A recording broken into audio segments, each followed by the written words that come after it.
की खुशी के लिए इस रिश्ते को ठुकराते हैं। आप इसकी शादी शोएब से कर दीजिए। पर जरीना, तू मेरे लिए कोई और रिश्ता ढूंढ लेना अम्मी जान। आप बाहर कह दीजिए कि आपको बताने में भूल हो गई है। ये रिश्ता शहनाज के लिए ही आया था, और वैसे भी वो मुझसे सुंदर है। अच्छा ठीक है। फिर अदीबा लड़के वालों से शहनाज की बात करती है। शहनाज की खूबसूरती देख शोएब भी शहनाज से शादी करने के लिए मान जाता है, और फिर दोनों का धूमधाम से निकाह हो जाता है। शहनाज अमीर घर पहुंच जाती है और कुछ महीनों बाद जरीना की शादी उसी के घर के सामने एक गरीब ताजदार से हो जाती है, जिसके बाद वह अपनी गरीब जिंदगी बिताती है। जरीना, तुम फिर से रो रही हो, क्या हुआ?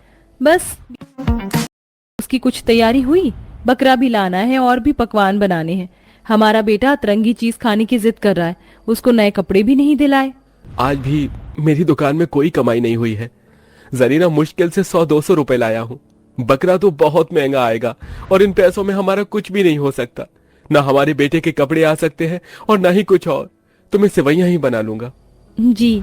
जहाँ एक तरफ गरीब बहन परेशान थी, वहीं दूसरी तरफ अमीर बहन बकरा ईद की अपनी बेटी के साथ बहुत शॉपिंग करती है। अपने और बेटी के लिए अच्छे अच्छे कपड़े खरीदती है, मिठाई लेती है और बकरा खरीद के लाती है। ये होता हुआ जाकिर देख लेता है और अपनी माँ के पास आकर कहता है, अम्मी अम्मी, खाला आयशा को नए नए कपड़े दिला कर लाई हैं बकरा ईद पर। एक मोटा बकरा भी लेकर आए हैं। चलो ना हम भी एक बकरा लेकर आते हैं, और आप मुझे अच्छा सा कुर्ता भी दिला दीजिए और टोपी भी। चलिए ना अम्मी, अब्बू आप तो चलिए। जाकिर जिद मत करो, हम वैसे ही परेशान हैं। ज्यादा जिद की तो खींच कर एक मारेंगे। लो, इस पंखे को भी आज ही खराब होना था। इतनी गर्मी से परेशान है, घर में बिल्कुल भी पैसे नहीं है, न त्योहार मनाया जा रहा है। नसीब खराब है हमारा। है खुदा, थोड़ी रहमत कर, दौलत बख्श। नहीं जरीना, जाकिर अभी छोटा है, उसे ऐसे मत डांटो। वो कहते हैं ना, जब नसीब खराब होता है तो मुसीबत चारों तरफ से आती है। वही हो रहा है हमारे साथ। बकरा अगली बार ले लेंगे और अच्छे से बकरा ईद मनाकर सब में बांटेंगे।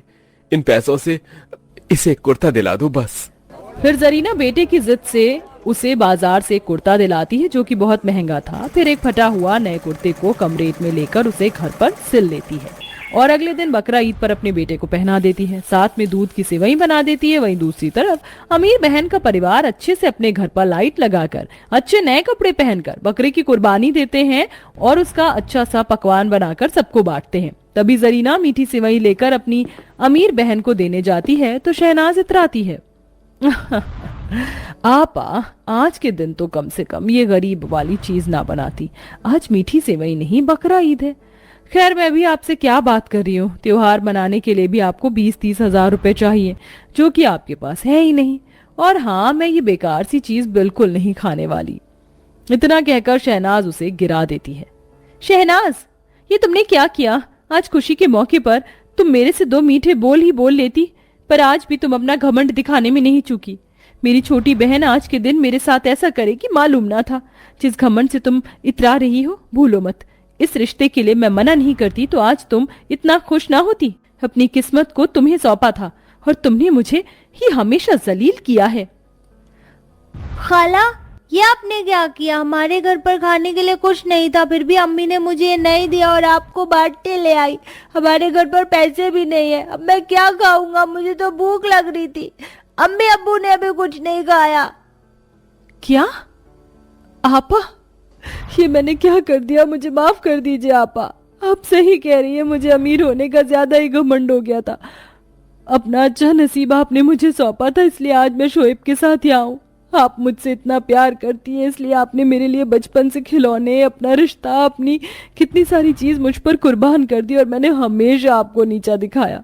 मुझे माफ कर दीजिए आपा, मैंने आपकी गरीबी का बहुत मजाक उड़ाया है। मैं बहुत शर्मिंदा हूँ, मुझे माफ कर दीजिए ना। शहनाज अपनी बहन के कदमों में गिर जाती है। मैं बहुत शर्मिंदा हूँ, मुझे माफ कर दीजिए ना आपा, वरना मैं घुटती रहूंगी। मैंने तुम्हें माफ किया शहनाज, तुम मेरी छोटी बहन हो। आज के बाद कभी किसी गरीब का मजाक मत उड़ाना। कभी नहीं करूंगी। आप आइए, मेरे साथ इस पाक दिन को मनाते। जाकिर बेटा, जा आयशा के साथ खेल, फिर मैं तुझे अच्छा अच्छा मटन कोरमा, मटन बिरयानी खिलाऊंगी। जी खाला। जाकिर आयशा के साथ खेलने चला जाता है। अमीर गरीब दोनों बहन एक दूसरे के गले लग जाती है। कर दिया। अम्मी अम्मी, मुझे चिकन कबाब खाने का मन है। अम्मी बनाओ ना, अम्मी बनाओ। सामने खाला है, वो भी आयशा को चिकन कबाब, मटन करी, मटन बिरयानी बनाकर देती है। आप भी बनाओ। जाकिर, एक तो गर्मी हो रही है, ऊपर से तू जिद कर रहा है, घर के अंदर जा। नहीं अम्मी नहीं, पहले आप बताओ, आप ये सब चीज कब बनाओगे? जाकिर, तुम्हें अपनी अम्मी की बात समझ नहीं आती है क्या? तभी सामने वाली अमीर पड़ोसन, जो कि जरीना की छोटी बहन शहनाज होती है, वो कहती है, आपा क्यों बेचारे जाकिर को आप डांट रही हैं? वो छोटा बच्चा है, आप गरीब हैं, उसे अच्छी अच्छी चीज भी नहीं दे सकती। मेरी बेटी को देखिए, आयशा जो बोलती है मैं उसको वही बना कर देती हूँ। कल मटन करी खाने की जिद करी, वो बनाया, फिर दोबारा मटन कोरमा खाने की बोली, मैंने वो भी बनाया। अब बच्चों के मन की इच्छा पूरी ना करे तो अच्छा थोड़ी ही लगता है। उठकर पूजा करते हैं, भाई उसी के फल है। वैसे भी जो जागता है वो पाता है, जो सोता है वो खोता भी है। हमारी लेट लतीफ देवरानी की तरह। देवरानी के तन बदन में तो जैसे आग लग जाती है और वह पति पर भड़क जाती है। स्टूपिड कहीं के, तुमने खुद नाश्ता कर लिया, मुझे उठा नहीं सकते थे? इसमें मेरी क्या गलती है? बाबा, कहीं का गुस्सा कहीं मत उतारो, तुम खुद लेट नाइट फोन चलाती हो। अच्छा बच्चू, तो तुम मुझे ब्लेम कर रहे हो? कमरे में चलो, बताती हूँ। अरे सुनील भैया, अनिल भैया, बचा लो मुझे। आज तो तू गया बेटा रोहन। अब की बार की रात दोनों जेठानी रात के 2 बजे उठकर जोर जोर से मंजीरा बजाते हुए जगराता करने लगती हैं।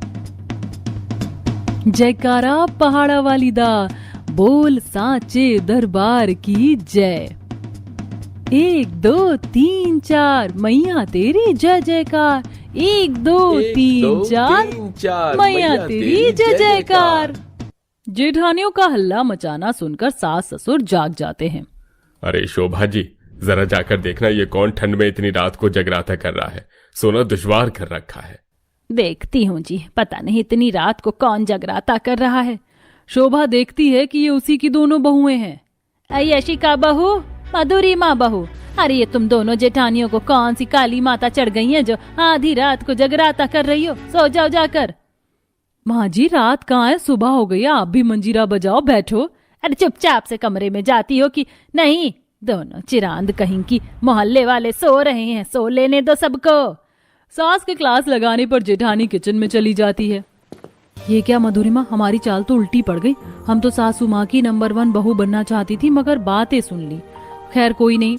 इसी तरह सिलसिला जारी था, जिससे अब सास देवरानी के लेट उठने और जेठानियों के जल्दी सुबह उठ जाने से काफी तंग आ चुकी थी। हे भगवान, पता नहीं कौन सी घड़ी में इन चिरांद देवरानी जेठानी को लाई थी। एक सोने में कुंभकर्ण को फेल कर देती और 2 जागने में उल्लू चमगादड़ को पीछे छोड़ देती हैं। ये सीधी तरह तो सुधरने से रही, मुझे ही इन्हें रास्ते पर लाना होगा।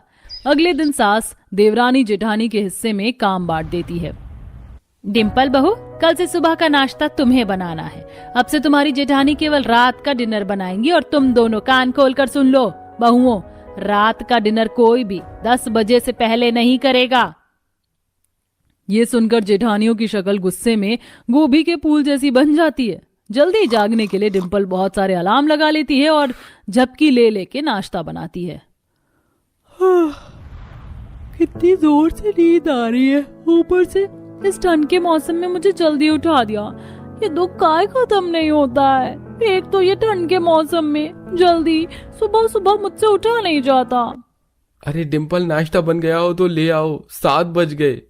अरे आ रहा है, आ रहा है। ठंड में कपकपाते हुए देवरानी नाश्ता लाती है। नाश्ते की शक्ल देखकर दोनों जेठानी देवरानी की खिल्ली उड़ाने लगती हैं। ये पराठा है या श्रीलंका का नक्शा, वो भी जला हुआ और बिल्कुल ठंडा हो चुका है। इतनी ठंड के मौसम में आलू के पराठे अच्छे लगते हैं, ये सादे पराठे कौन खाता है? वैसे देवरानी जी, कैसा लग रहा है जल्दी उठ के? हाँ, ये दोनों जेठानी जानबूझकर मुझे टीस कर रही हैं। कोई नहीं, शाम को मैं इनसे मजे लूंगी। अब शाम के समय दोनों जेठानी जल्दी खाना बनाकर 6 या 7 बजे ही लगा देती हैं। आप सब लोग जल्दी जल्दी खा लीजिए ताकि हम बर्तन धो सके, हमें जल्दी सोना है। बहू, डिनर का टाइम रात के 10 बजे है, खाना तब लगाना। लेकिन माँ जी, आपको तो पता है मैं जल्दी सोने की आदत है, हम जाग नहीं सकती।